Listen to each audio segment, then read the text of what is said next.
Let's talk about a seated twist. Sounds simple enough, but there's a lot of variations that we can come to when we come to a seated twist. For me, I like to sit in hero's pose, we call it. So the knees are folded over, thighs are against the calves. I'm sitting nice and tall.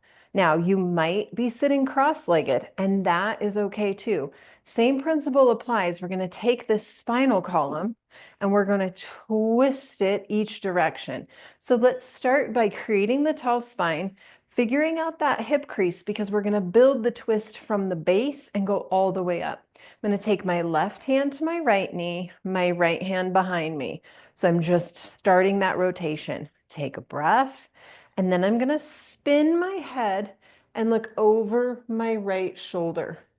Imagine for a second the inner workings of my spine rotating to the right. Twists are great for sort of wringing out the spine, wringing out the internal organs. And then we would do the left side. So right hand to left knee, take a breath and spin. Come back to center. That is the simplest of seated twists. Let me show you a different variation.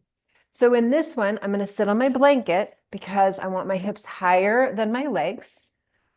And I'm going to straighten my left leg, wrap my arm around my right, and bring my right hand behind like a little tripod.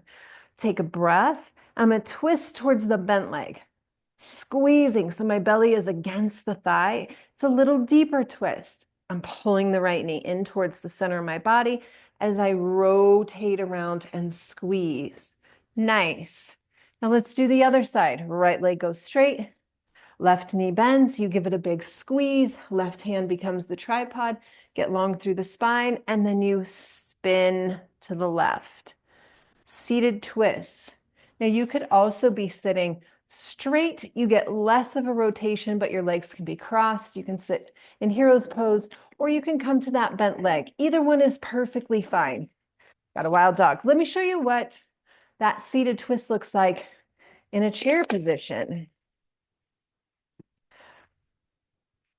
What I love about yoga is that we can practice most poses, most shapes from a seated position or a standing position, or in a chair or on the ground. So same principle, find the hip crease, sit really tall. I'm not slouching. I'm not using the back of my chair. Right hand to left knee, right hand comes behind. Take a breath, spin to the right.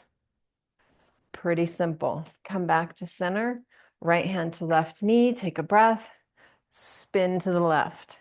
Now you can make this more complicated. You can cross right over left. You can do all kinds of things to change the sensation of the twist. But what we're looking for is rotating the spine, including the cervical spine, which is why we look over the shoulder, the thoracic spine and the lumbar spine. All three sections rotate.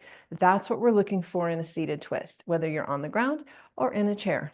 Full rotation, full rotation. It's really that easy.